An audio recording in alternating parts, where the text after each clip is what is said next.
Alors définir la permaculture humaine, c'est reparler de l'origine de l'humain et l'origine de cette planète. Donc il y a 4,6 milliards d'années, cette Terre est apparue. Et pendant de 4,6 milliards d'années à 3,8 milliards d'années, le monde minéral s'est organisé, s'est formé. 3,8 milliards d'années, on voit la première vie, la céniobactérie, la toute première vie sur Terre. Et se sont succédés des espèces de vie différentes qui ont toutes eu pour rôle et pour fonction d'activer la vie. Par exemple, quand les fleurs se sont sexuées, l'abeille est apparue pour activer la pollinisation. Chaque espèce a un rôle, une fonction sur la biosphère, souvenez-vous de ça parce que c'est important, et aide la vie à se propager. Il y a 200 000 ans, l'espèce humaine est apparue et cette espèce a aussi un rôle, une fonction, une raison d'être. La permaculture humaine, c'est réinstaller cette raison d'être oubliée dans le contexte de la vie d'humain. Il ne faut pas se leurrer, la seule espèce qui ne fonctionne pas selon les lois de la nature, c'est l'espèce humaine.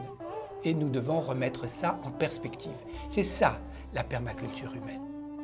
Vous allez être surpris de m'entendre dire que la crise que nous vivons est indispensable. Comment ça se passe dans la nature?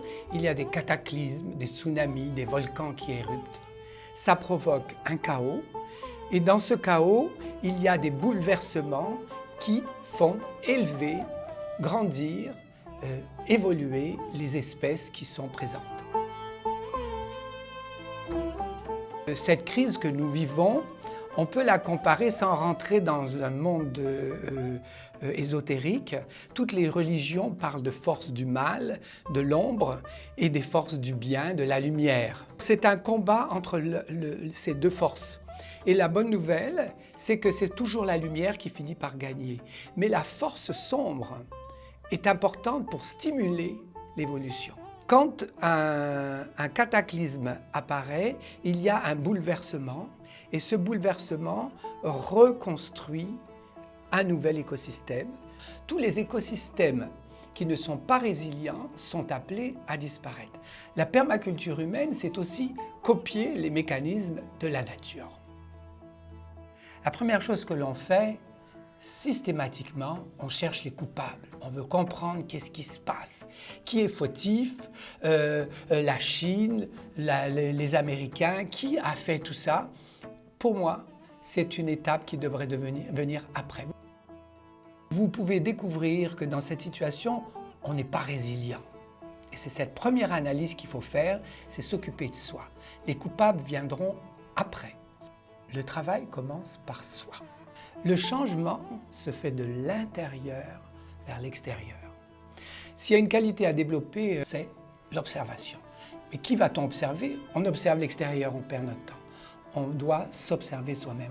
Nous utilisons, pour trouver l'équilibre, les 3 premières étapes. C'est-à-dire que depuis que l'homme est sorti de sa caverne, il a toujours eu besoin d'être rassuré sur comment se nourrir, où se loger, une caverne, une hutte, et un groupe social autour de lui. Se nourrir, se loger et socialiser.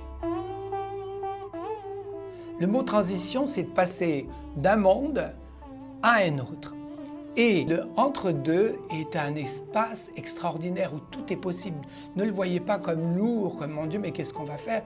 On laisse un monde désuet qui ne fonctionne pas, on s'en va vers un monde qu'on ne connaît pas et nous sommes dans une période où tout est possible.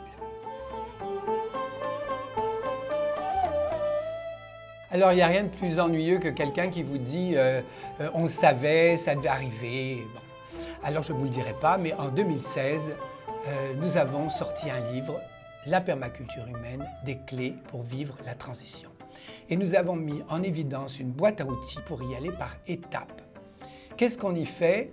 On apprend d'abord quelle est notre niche. Parce que si la coccinelle, la girafe, la paramécie ou le moustique a un rôle, une fonction, une raison d'être, vous qui m'écoutez en ce moment, vous avez aussi une fonction, une raison d'être. Êtes-vous dedans? Ce livre vous permet de vous poser la question. La première chose à faire, c'est de savoir si on est dans son plein potentiel et si on peut exprimer qui nous sommes et fleurir. La deuxième chose, c'est de servir avec cette niche dans un écosystème qu'on appelle le design. Et pour pouvoir faire des gestes justes, on apprend dans ce livre que nous avons un hémisphère droit que nous avons délaissé au profit de tout ce qui est analyse, très concret, l'hémisphère gauche, et on a oublié l'intuition, la créativité, le ressenti. Avant de comprendre cette vie, il faudrait la sentir les gestes justes. Le livre est disponible en ce moment en e-book, vous pouvez le lire en PDF. Alors, je vous invite à regarder ce livre et à commencer votre transition.